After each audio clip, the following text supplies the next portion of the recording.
Salve camaradas, tudo bem? O tema do vídeo de hoje é Sistema de Inovação na União Soviética, do arado de madeira à vitória na corrida espacial.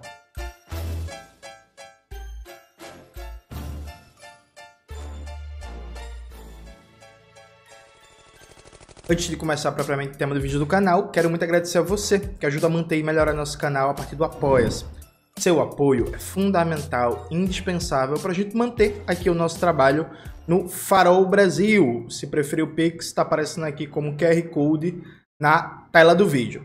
Camaradas, note, como eu prometi, eu vi gente dizendo aí que eu não cumpro minhas promessas, né? Isso é um absurdo, viu, gente? Isso é um absurdo, viu? Como eu prometi, segue o vídeo sobre o sistema de inovação na União Soviética, né? Como é que a União Soviética conseguiu desenvolver ciência e tecnologia ao ponto de, inclusive, vencer a corrida espacial dos Estados Unidos e ameaçar o mundo capitalista. Aqui, vamos lá, premissa básica. Esse vídeo é uma introdução, viu, gente? Ah, João, faltou falar disso. Vai faltar falar de um bocado de coisa. É uma introdução. Não dá para num videozinho você detalhar toda a riqueza de particularidades, o que é o sistema de inovação de um país no universo de 70 anos. Bom, enfim, isso aqui é uma introdução. No texto que eu vou citar, tem várias bibliografias em inglês e em português. Terminou o vídeo, quero me aprofundar. Beleza? Você vai lá, o texto que eu vou citar está disponível em PDF na internet, aí você vai lá, lê ele completo, pega as referências bibliográficas e vai estudar. Segunda premissa, para quem não conhece a história, a União Soviética, aliás, a Rússia, quando teve a Revolução, era um país muito atrasado. Veja, não significa que não existia universidades, que não existia uma academia de ciência russa, que não existia indústria, principalmente indústria siderúrgica e por aí vai. Existia. Em termos industriais, inclusive, a Rússia era um dos 15 países do mundo, maior percentual de parque industrial instalado no seu território. Isso, porém, diz bem pouca coisa, né? Considerando, se tu voltar para 1917, mais de 90% dos países ainda eram majoritariamente rurais, né? Com a maioria da população vivendo no campo, sem indústria, por aí vai. Então, não que esse dado diga muita coisa. Fato concreto é que, a despeito da Rússia ter, sim, uma bagagem, né, de produção acadêmica, de cientistas, já ter, inclusive, uma certa tradição ali no ensino e na produção de intelectuais de matemática, por exemplo, já tem indústrias, um parque industrial significativo, um operariado significativo. A gente está falando de um país que, quando teve a Revolução, 80% da população era analfabeta, vivia no campo, em situação de semi-servidão. Perfeito? Tá. Dito isto, terceiro apontamento. Veja, eu sou marxista-leninista. Eu parto da premissa de que a experiência da União Soviética foi uma experiência socialista, viu, gente? Assim.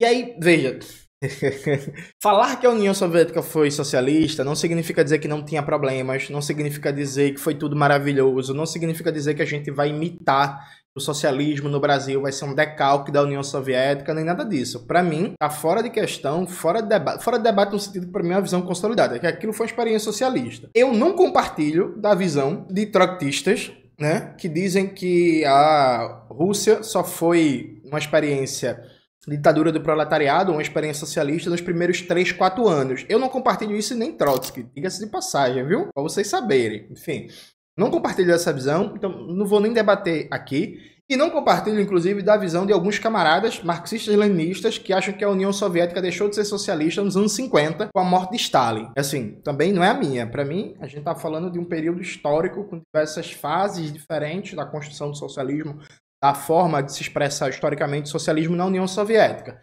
Eu não vou fazer esse debate aqui, viu, gente? Assim, não, mas era capitalismo de Estado, porque no lugar da burguesia, o Estado passou a tomar conta dos meios de produção. Eu acho engraçado, né? Tem uma galera que é uma gracinha, que é assim, em alguns momentos faz uma leitura quase que religiosa de Marx, né? Só que em outros momentos esquece Marx, né? Porque até onde eu sei, das características centrais, uma das determinações centrais do capitalismo é a apropriação privada da riqueza socialmente produzida, viu? Assim, não, mas, Jones, por analogia, é o Estado que se apropria da mais-valia, não é mais a burguesia. Não, configure para mim acumulação privada da riqueza socialmente produzida, porque assim, esse negócio de burocracia soviética privilegiada é uma piada, né? Um alto dirigente do Partido Comunista da União Soviética, comparado com um burguês dos Estados Unidos, por exemplo, o alto dirigente do Partido Comunista Soviético era um pobretão, né? Era um cara que tinha um padrão de vida de classe média, comparado, inclusive, ao padrão de vida dos Estados Unidos. Então, assim, quando vocês querem, vocês esquecem Marx, né? Vocês esquecem Marx e vai trabalhando com analogia. Ah, não, porque no lugar da burguesia, o Estado assumia a função, e no lugar da apropriação privada das mais-valia, você tinha a apropriação pelo Estado, e aí no lugar do comando do capital, do processo produtivo, você tem um comando burocrata do partido, e vai construindo uma série de analogia, como se analogia fosse teoria. Enfim, não vou entrar nisso. Vamos lá. Como é que a gente vai debater esse tema? A gente vai debater esse tema a partir de um texto da professora Lenina Pomeranz, que inclusive é uma pensadora fantástica, né? Tá viva, pensadora fantástica. Tem um livro dela, acho que tá por aqui, Maxwell, rapaz, que eu li a primeira vez faz uns 10 anos, me encantei, assim. A União Soviética, planejamento soviético da União Soviética à Rússia. Enfim, eu vou abrir o Google agora não, Maxwell, mas me pergunta depois. É um livro de capa preta da professora Lenina, que, meu irmão, eu li tanto esse livro, que o livro tá todo esbagaçado, né? Esse negócio aqui dele se abriu todinho. A professora Lenina é muito bom. E ela escreveu um artigo neste livro aqui, O Renascimento de uma Potência, a Rússia no século XX, que eu já citei com vocês no vídeo do meu canal. A Rússia é um país anti-imperialista? Interrogação. E aí, o artigo da professora Lenina é o objetivo da modernização econômica e a capacidade de inovação da Rússia. É um artigo que a professora Lenina faz um debate sobre o sistema de inovação da Rússia no século XXI.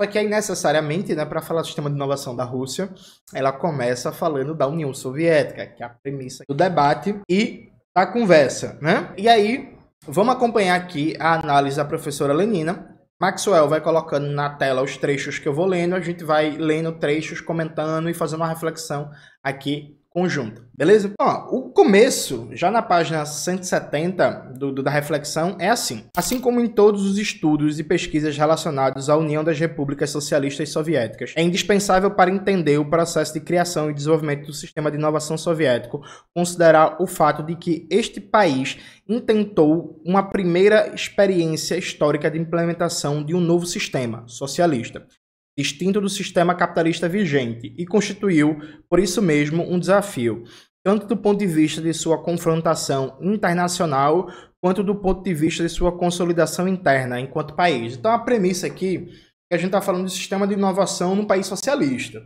né? A premissa aqui da professora Lenina. Ah, Jones, eu acho que era capitalismo de Estado. Paciência, né? É isso. A premissa aqui do debate é que a gente está falando de sistema de inovação dentro de uma formação econômico-social pós-capitalista que se propunha a enfrentar o capitalismo no âmbito global. Inclusive, só um comentáriozinho irônico. Gente, desculpa, talvez eu esteja sendo irônico demais nesse vídeo, mas assim, eu acho muito engraçado a galera falar assim, a União Soviética nunca foi socialista. É foda que todo mundo era otário, né? Porque milhões de homens e mulheres nos anos 20, 30, 40, 50, 70, 80 achavam que a União Soviética era uma ameaça ao regime capitalista global. Inclusive, próprios capitalistas achavam isso, né? E é engraçado, todo mundo estava enganado, né? Se tivesse um iluminado para explicar, chegar para os Estados Unidos, para o Pentágono, para a CIA, para o Complexo Industrial Militar, para a OTAN e dizer assim, ei, porra, não precisa se preocupar não, porra.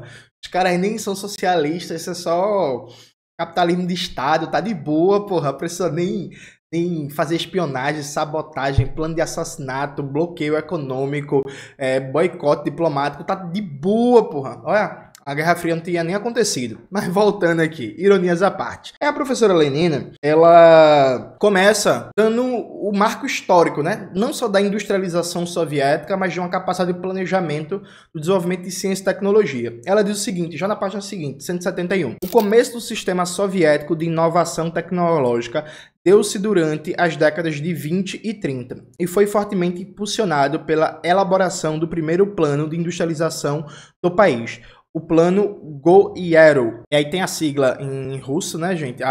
O nome em russo, que assim, é isso, né? Não vou saber ler. E aí vem entre parêntese, nome em português, Plano Estatal de Eletrificação da Rússia. Esse plano tinha por objetivo a eletrificação como base da industrialização que o novo poder soviético se propôs a construir. Em sua elaboração, trabalharam 200 especialistas, vinculados a distintos órgãos do governo relacionados à eletricidade, sob o comando da Comissão Estatal para a Eletrificação, criada em 24 de março de 1920. Lembra aquela famosa frase de Lenin que o socialismo é soviético mais eletrificação?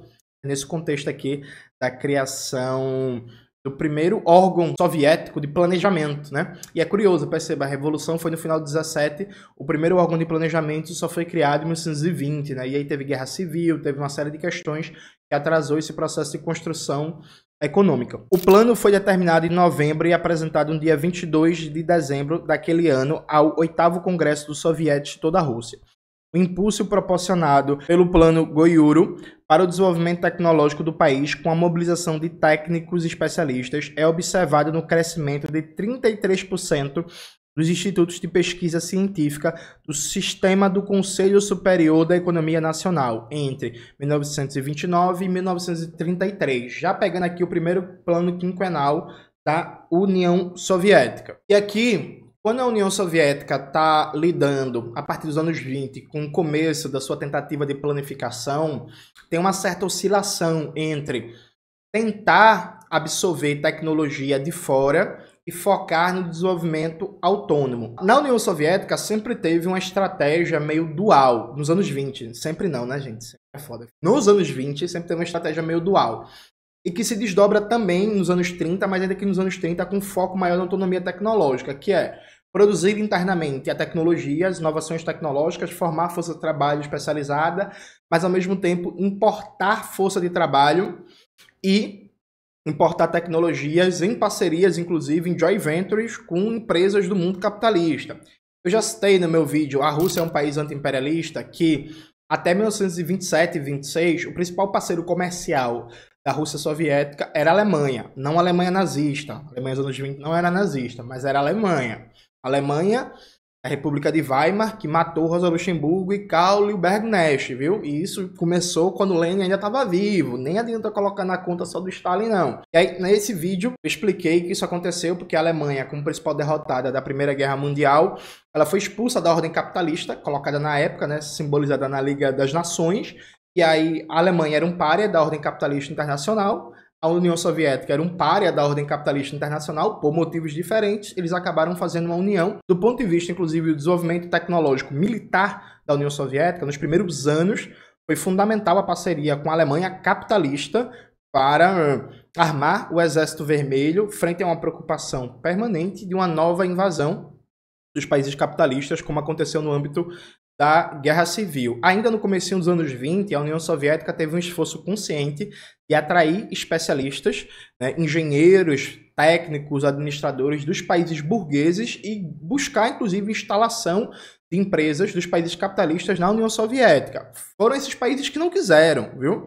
Mas o Lenin, no âmbito da NEP, por exemplo, defendeu e fez um esforço diplomático, inclusive, de atrair empresas dos Estados Unidos para se instalarem na União Soviética, inclusive no âmbito da Internacional Comunista, partidos como o Partido Comunista da Inglaterra, o partido, na verdade, o Partido Comunista da Grã-Bretanha, sai enrolado, né?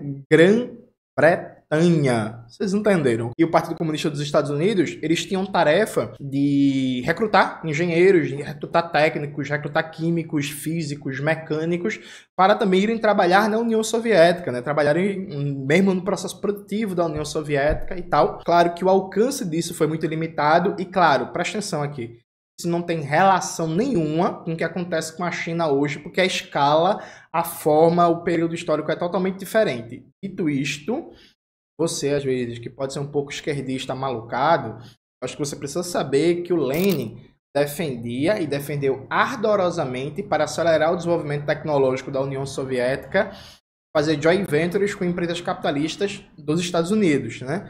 Isso não avançou de maneira significativa porque os Estados Unidos, grandes empresários de lá, não quiseram, embora uma boa parte, inclusive, de fontes de qualidade que a gente tem sobre o dia a dia da União Soviética, que foram traduzidas para o português nos anos 30, 40 e 50, é fruto de engenheiros estadunidenses que foram trabalhar na União Soviética. Escreviam em inglês, a tradução do inglês para o português era mais fácil, isso era pão comido, por exemplo, na imprensa do Partido Comunista Brasileiro, quando ele não estava na ilegalidade, quando conseguia publicar, né? Isso principalmente antes do Levante em 1935, publicar relatos de engenheiros, de técnicos dos Estados Unidos que foram trabalhar na União Soviética. Aí a professora Lenina, ela faz um bom resumo do que foi esse pêndulo entre autonomia tecnológica focada na produção interna e a busca também de importar tecnologias. Na página 172, ela diz o seguinte: do ponto de vista das alternativas de política tecnológica, esse rápido crescimento não significou necessariamente um desenvolvimento científico e tecnológico totalmente autóctone. Este desenvolvimento deu-se um processo em que se alternam as fases de política adotada em relação ao setor, entre a utilização de tecnologia estrangeira e a criação de modelos próprios de inovação tecnológica. E aí, continuando, diz a professora: as primeiras fábricas criadas durante o processo de industrialização foram construídas por especialistas estrangeiros, enquanto diretores de empresas soviéticas estagiavam nos Estados Unidos. Mas, em 1925, a perspectiva dos riscos de depender do Ocidente para a produção de maquinaria e, portanto, para a concretização do programa de industrialização levou o país a um grande esforço de expansão da pesquisa tecnológica, cujos dispêndios cresceu cerca de 6 vezes entre 1927 e 28 e 1932. Foram criadas instituições adequadas, institutos de pesquisa tecnológica, de elaboração de projetos técnicos e de laboratórios nas empresas para a formação de técnicos e especialistas, o que levou a um crescimento significativo das instituições de educação tecnológica de nível superior. Como base para este crescimento, foi desenvolvido intenso trabalho de liquidação do analfabetismo, o que ocorreu no final dos anos 30, depois que a alfabetização tornou-se obrigatória em dezembro de 1919, conquista imediata do pós-Revolução Russa, né? De acordo com o recenseamento de 1939, a população urbana alfabetizada da República da Rússia Soviética era de 94,9% do seu total.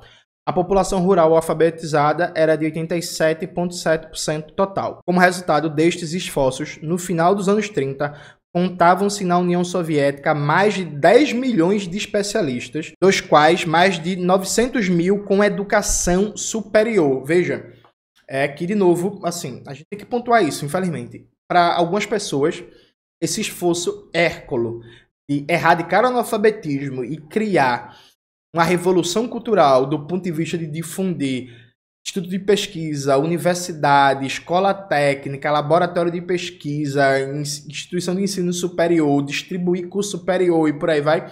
Para algumas pessoas isso aqui é fruto do capitalismo, viu? Porque eles consideram que a União Soviética restaurou o capitalismo ao final dos anos 20.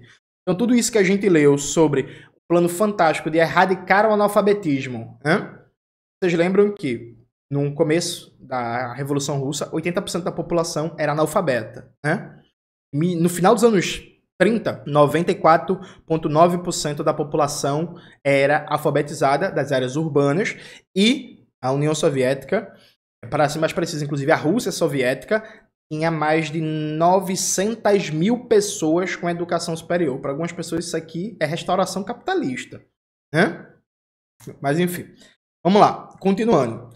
Então, esse esforço de desenvolver um parque tecnológico interno foi aprofundado a partir dos anos 30, né, muito conectado à ascensão do nazismo, à formação do pacto anti-Comintern, formado pela Alemanha nazista, a Itália fascista e pelo Japão imperial fascista, e a consequência prática disso foi o seguinte. Aí na página seguinte, na página 173, diz a professora Lenina. Aliás, antes de ler na página seguinte, tem uma continuaçãozinha aqui que é importante. Nesse sentido, em 1927, o 15º Congresso do Partido manifestou-se pelo mais amplo uso de tecnologia estrangeira, diretriz que prevaleceu durante a elaboração do primeiro plano quinquenal soviético.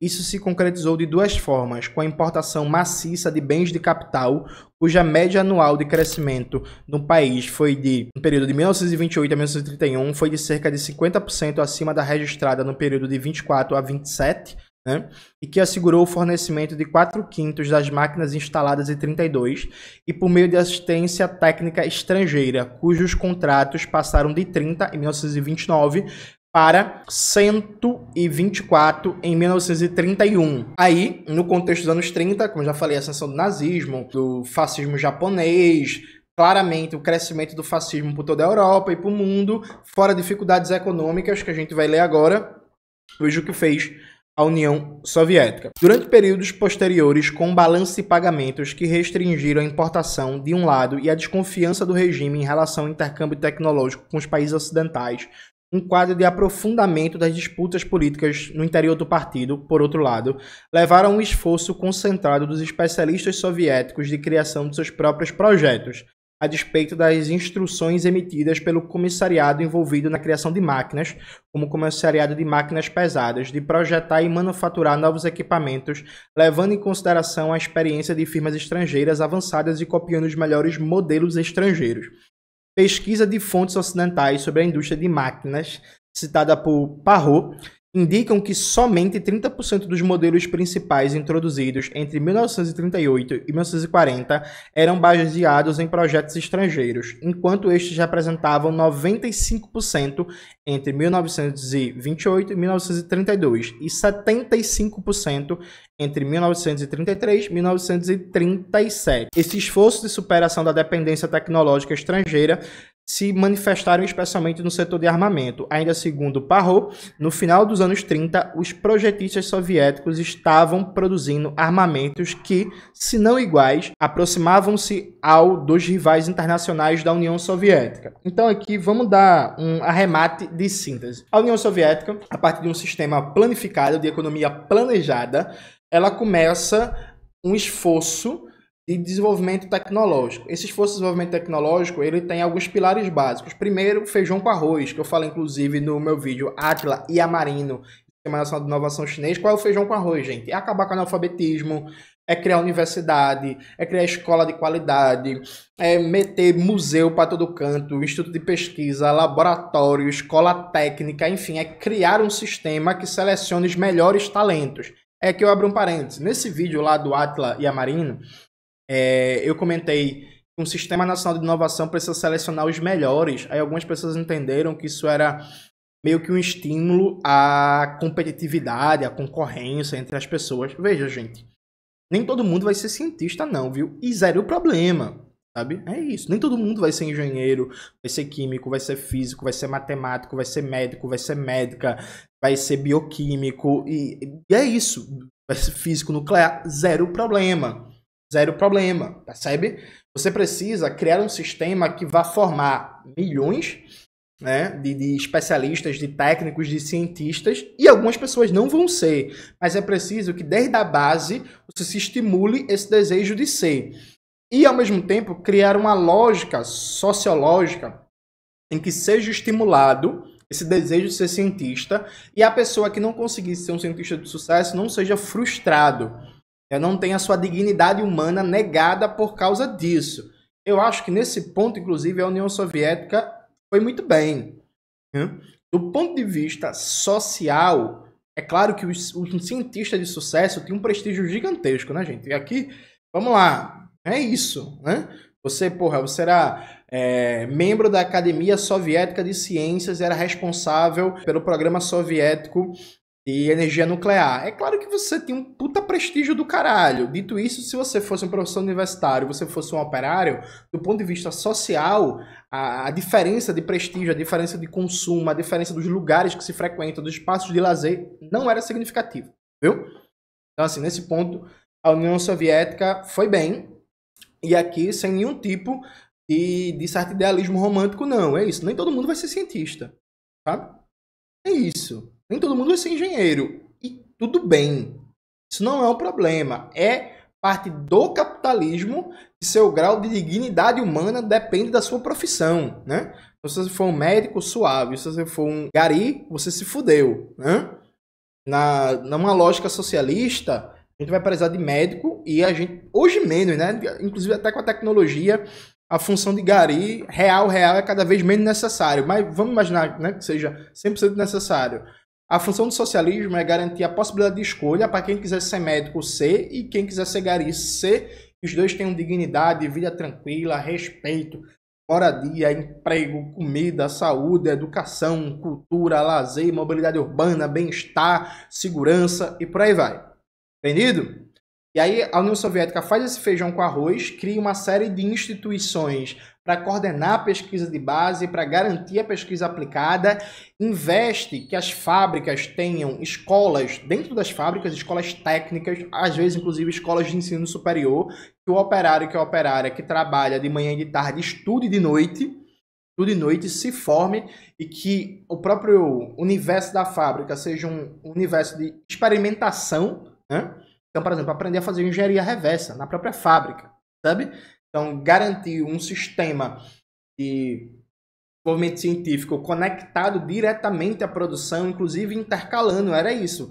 Muito comum na União Soviética, especialmente nos anos 30, 40, 50, a parceria entre a Universidade X e as fábricas. Então, colocava um departamento da universidade dentro da fábrica, e aí a fábrica vai ser um lugar de estudo, a fábrica vai ser um lugar de trabalho, a fábrica, inclusive, muitas dimensões era um lugar também de assistência social, porque na fábrica ficava a creche, ficava a clínica médica, ficava a escolinha para os filhos e filhas dos operários e operárias. A União Soviética tem uma característica das políticas sociais estarem muito centradas no local de trabalho. Então, a fábrica, em vários aspectos, era um grande microcosmo social, e era lugar também de estudo, era lugar de lazer, era lugar de cuidar da saúde, era lugar de cuidado odontológico e por aí vai. Então fazia dessa unidade de produção um lugar também de experimentação, desenvolvimento científico, instituições de planejamento que davam todo o incentivo necessário para o desenvolvimento de ciência e tecnologia, e uma política exterior de também buscar atrair joint ventures, buscar parcerias, buscar cérebros, buscar especialistas de fora. Inclusive, veja, buscar especialistas de fora é importante, dentre outras coisas, porque, assim, fantástico o esforço da União Soviética sair construindo universidade, escola técnica, que só a porra no final dos anos 20 e começo dos anos 30. Dito isso, quando você constrói uma escola técnica para formar, por exemplo, engenheiro, você construiu, né? O sujeito vai levar 4, 5 anos para se formar. Está formado? Perfeito, suave. Dito isto, tem coisas que não se aprende no banco de escola da universidade, né? Você formou uma turma de 50 engenheiros e engenheiras. Ótimo, né? Nenhum deles tem experiência de 20 anos de trabalho, por exemplo. E assim, tem coisas que é isso, gente. Mais que se estude, tem coisas que se aprendem com a prática, né? A prática profissional, né? Então, é necessário uma política também de importação de força de trabalho mais experiente. A professora Lenina, inclusive, fala disso no ensaio. Então, essa fase inicial do sistema soviético, ela deu muito bem, obrigado, viu? Deu muito certo. Deu muito certo. Ela deu muito certo, dentre outras coisas, gente, porque a gente estava num período do padrão tecnológico do capitalismo global, que alcançar aquele padrão tecnológico não era tão difícil, sabe? Então, por exemplo, siderurgia, sabe? Dava para alcançar, assim, não era tão distante. Siderurgia, o padrão de produção energético, de energia elétrica, de energia à base de carvão, a indústria petrolífera e por aí vai. Era um outro momento histórico em que um país que saiu atrás, por exemplo, de uma Inglaterra da vida, a chance de você alcançar, em termos de padrão tecnológico e produtivo, no universo de 15, 20 anos, era muito maior. A coisa muda a partir da chamada Revolução Técnico-Científica dos anos 70, né? Mas naquele momento, a primeira fase, por assim dizer, do sistema de inovação soviético, baseado na planificação, baseado numa revolução cultural, de alfabetização, de cultura científica, instituições de estudo, de experimentação, de importação de tecnologia, desenvolvimento de tecnologias nacionais, deu muito certo. Qual é o problema? Esse modelo, ele já tinha um peso muito grande da indústria de base, da indústria de bens de capital, indústria de máquinas que produzem máquina, e da indústria militar. Esse papel do complexo industrial militar soviético, ele só cresceu no pós-Segunda Guerra Mundial, inclusive no contexto da Guerra Fria, e a partir daí começou a criar implicações negativas. A professora Lenina, ela diz o seguinte, veja só. A Guerra Fria, apesar da adoção pela União Soviética da declarada política externa de coexistência pacífica entre dois sistemas, instaurou a corrida armamentista, aprofundando a histórica preocupação soviética com o desenvolvimento de seu potencial de defesa militar e determinando a política militar soviética. isso teve consequências tanto na alocação crescente de recursos para o setor industrial militar, quanto ao aumento do isolamento do meio científico e tecnológico, determinado pela política de segregação técnico-militar seguida no país, por um lado, e pela política ocidental de restrição à transferência tecnológica para a União Soviética, expresso no Committee for Multilateral Export Control, o COCON. Maxwell está colocando na tela, vocês estão lendo o nome certo em inglês, né? A título de controle de exportação para fins de segurança nacional. A gente vai ler já já sobre o que era esse COCON, mas assim, vocês terem uma ideia, o orçamento de defesa da União Soviética já chegou a mais de 10% nos anos 60, no final dos anos 60. E alguns calculam que os gastos totais de defesa da União Soviética nos anos 80 chegavam a 25% do produto nacional bruto. Então, a União Soviética tinha um gigantesco complexo industrial militar de defesa, complexo inclusive esse que servia para apoiar experiências revolucionárias com armas no mundo inteiro. Fantástico, a União Soviética fez muitas coisas boas, teve um apoio fundamental na luta de libertação no Vietnã, na Coreia, em Angola, em Moçambique, na Argélia, no Congo, etc, etc. Dito isto, isso foi um custo gigantesco e a União Soviética desenvolveu um insulamento do meio militar. Então, você tinha uma dinâmica que a inovação do meio militar não passava com facilidade para o meio civil e você tinha um gap tecnológico em que o nível de desenvolvimento tecnológico do setor militar estava muito à frente do setor civil e havia uma dificuldade de fazer a transformação da tecnologia militar para aplicabilidade no meio civil. Os Estados Unidos conseguiu fazer essa transmissão do meio militar para o meio civil a partir da lógica do mercado privado, né, em que o complexo industrial militar dos Estados Unidos, a partir da encomenda governamental, fazia a pesquisa de base e as empresas privadas faziam o desenvolvimento de mercadorias para o meio civil, né? Faziam, inclusive, a transição da pesquisa de base para, muitas vezes, a pesquisa aplicada. Na União Soviética, nunca se conseguiu, no pós-Segunda Guerra Mundial, achar uma fórmula adequada para fazer a transição entre a estrutura militar e a estrutura civil do desenvolvimento tecnológico, né? Isso aí tem uma série de questões, tem uma série de problemas. Por exemplo, eu gostaria muito de ver alguém debatendo a alternativa, dado o papel, tensão que existia ali no mundo entre a União Soviética e os Estados Unidos, dado o papel da Guerra Fria, dado o risco de sabotagem, etc, etc, etc, é que era necessário uma política muito rígida de segurança, né, das instalações militares, das fábricas militares, da pesquisa, do desenvolvimento do meio militar. Isso para mim é óbvio. Dito isto, como é que essa segurança não vira um insulamento, um separamento, em que, inclusive, o meio militar vai absorvendo cada vez mais recursos e a diferença de inovação tecnológica, por exemplo, entre o meio militar e a indústria leve, né, ou a indústria de bens salários, usando uma linguagem neoclássica, ou seja, a indústria que produzia roupas, calçados, alimentos, ou a indústria de eletrodomésticos, era gigantesca. Então, como é que você ajustava o sistema planificado da União Soviética para facilitar a transição da inovação tecnológica, da pesquisa de base, da pesquisa aplicada do meio militar para o meio civil? Essa é uma das grandes questões dos problemas do sistema de planificação da União Soviética. Veja, viu? Essa é uma das grandes questões. E que, ao meu ver, e aí eu posso estar mal informado, me parece que, por exemplo, a Coreia Popular, isso mesmo, a demonizada Coreia do Norte, conseguiu uma solução mais ou menos boa para responder a isso, né?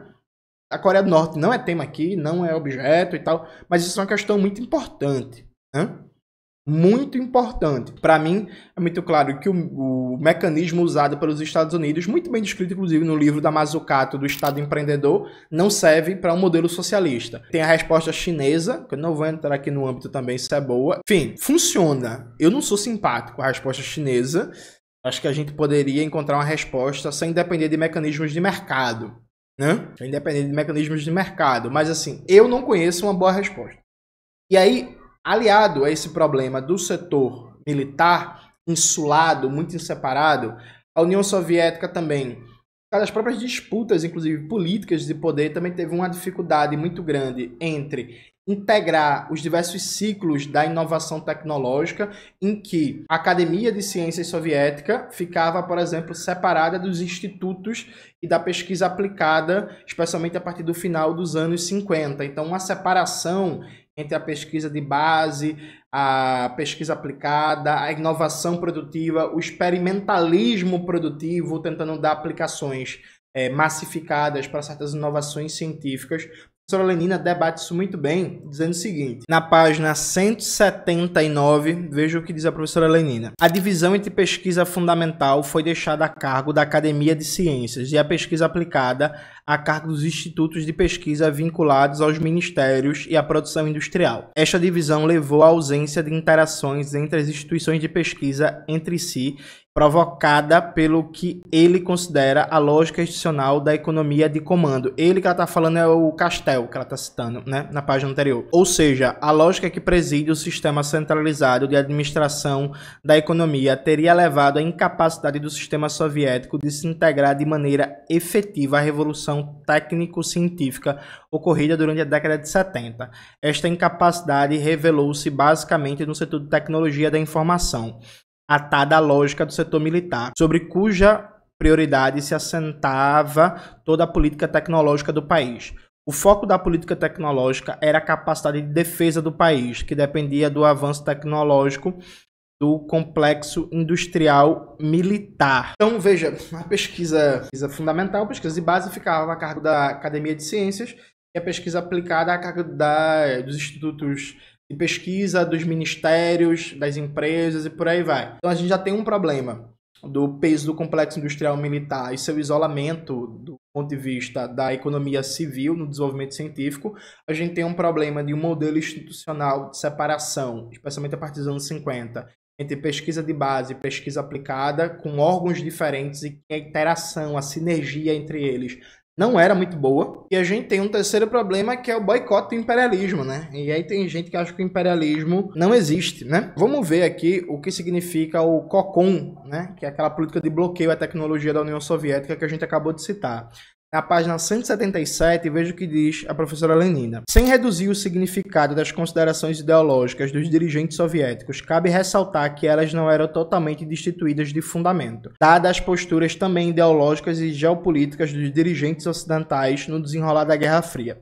E, no plano específico da tecnologia, a constituição do COCOM, anteriormente referido. Este organismo foi criado em 1949 por Estados Unidos, Bélgica, França, Itália, Holanda, Luxemburgo e Reino Unido, aos quais posteriormente se juntaram Espanha, Canadá, Austrália, Dinamarca, Alemanha, Grécia, Portugal, Japão, Noruega e Turquia. Seu objetivo era impedir países e companhias ocidentais de vender bens e serviços aos países de todo o bloco socialista, de presumível duplo uso, para fins comerciais e militares, que permitissem a construção de armamentos de destruição em massa.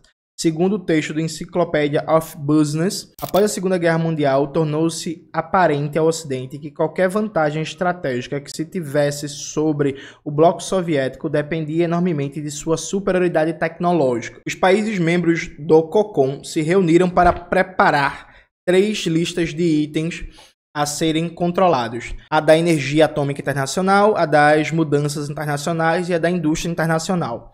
Considerava-se que os itens constantes destas listas, se adquiridos pelos soviéticos, aumentariam o potencial militar estratégico dos países do Pacto de Varsóvia. Aqui vem uma continuação, presta atenção. As listas foram sendo atualizadas e, nos anos mais recentes, os itens constantes abrangeram a tecnologia manufatureira avançada, entendida como a utilização de computação, a engenharia de produção em controle numérico computadorizado, de máquinas operativas, controle numérico direto, sistemas flexíveis de manufatura e projetos com auxílio computadorizado.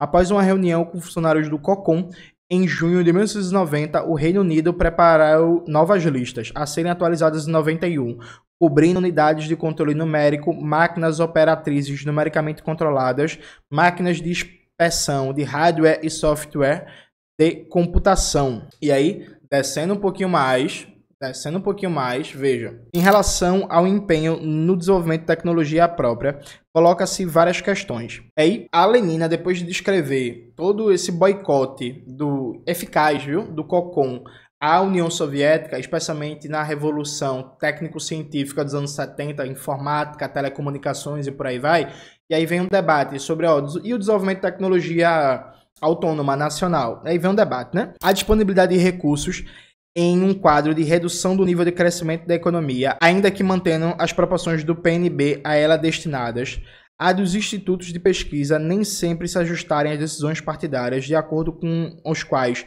o desenvolvimento da ciência e da tecnologia no país deveria orientar-se na direção da ciência aplicada, diretamente ligada à produção e totalmente colocada a serviço dos objetivos de desenvolvimento da economia, e a de não produzirem resultados desejados as reorganizações decididas em nível superior sobre institutos de pesquisa vinculados ao Ministério, caso, por exemplo, da fusão entre eles e as empresas nas associações científicas e de produção. No âmbito da reforma de 1973 do Sistema Administrativo da Indústria, estas associações eram vistas como uma forma de solucionar a separação entre a pesquisa tecnológica e sua aplicação no processo produtivo, com isso reduzindo a resistência dos diretores de empresas à adoção de novas tecnologias. Presta atenção aqui. Essa resistência também encontra explicação no funcionamento do sistema, sendo o bônus pago pelo cumprimento das metas vinculado a metas quantitativas, o atraso provocado pelo ajustamento necessário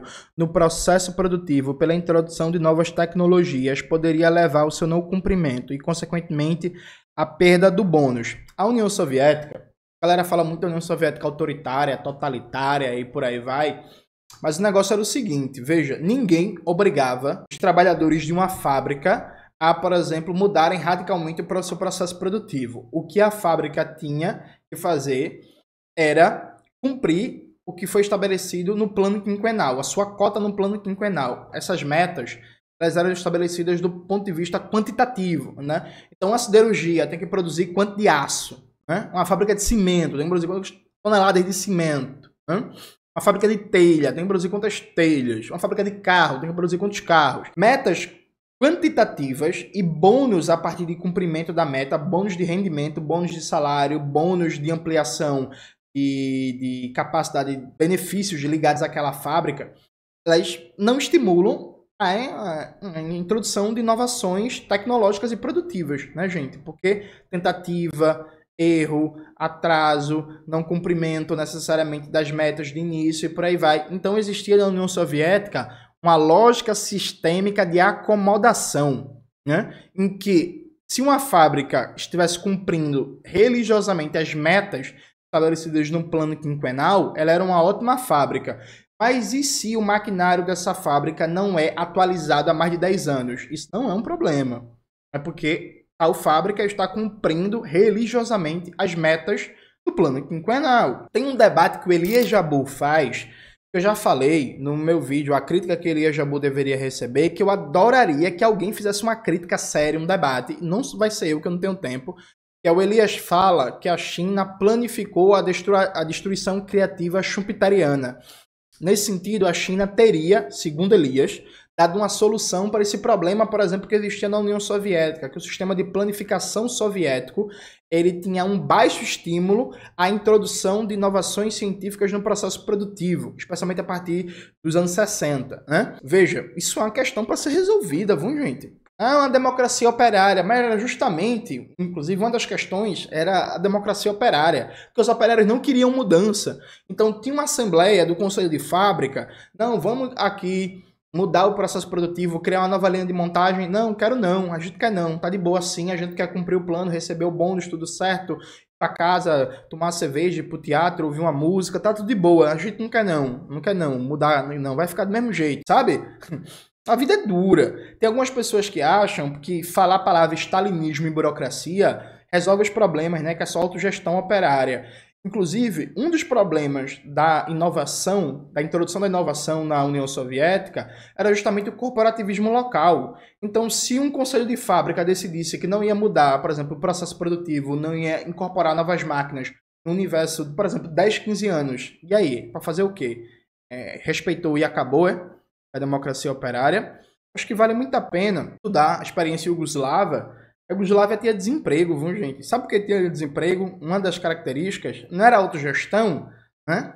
O rendimento dos operários dependia do produto da fábrica que era dividido entre os trabalhadores, né, que autogeriam essa fábrica. Quanto maior o número de trabalhadores contratados, se não aumenta o produto, menor o rendimento de cada trabalhador. Sabe o que passou a acontecer na Iugoslávia? Começou a ter desemprego. Por quê? Para manter seu rendimento frente a um produto que não se expandia em ritmo necessário, né? Várias fábricas começaram a ter um corporativismo ali, não incorporar novos trabalhadores.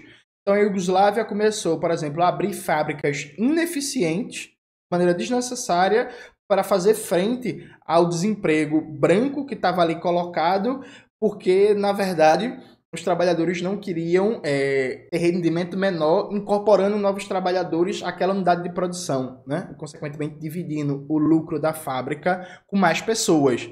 É um problema, viu? Mas aí não precisa estudar nada, não precisa dar solução para nada, não precisa ter capacidade de refinar os problemas do planejamento econômico, da economia planificada no século XX, porque tudo foi stalinismo, tudo foi totalitarismo, então não tem problema nenhum para resolver, né? Vocês terem a ideia do significado desse problema na União Soviética, vou citar aqui um dado para vocês. Veja, na página 179, veja o que diz a professora Lenina. O que, de certa forma, explica o envelhecimento do capital fixo da indústria em 1990.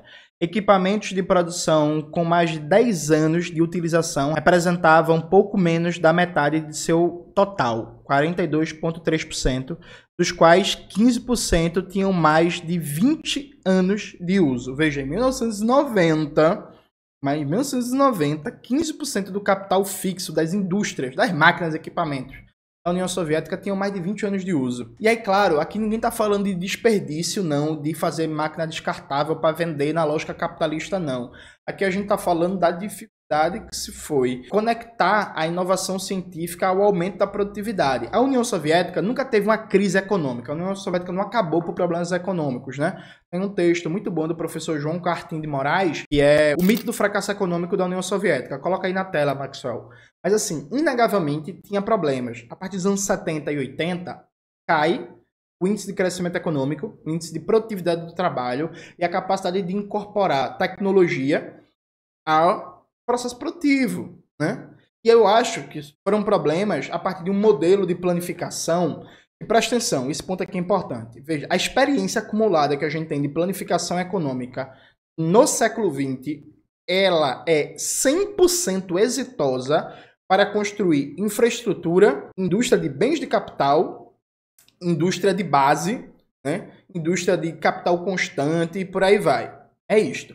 Num processo de chamado desenvolvimento extensivo para construir infraestrutura, indústria energética, construção civil, indústria de bens de capital e tal, o modelo acumulado que a gente tem de experiência prática, de planificação, é uma beleza.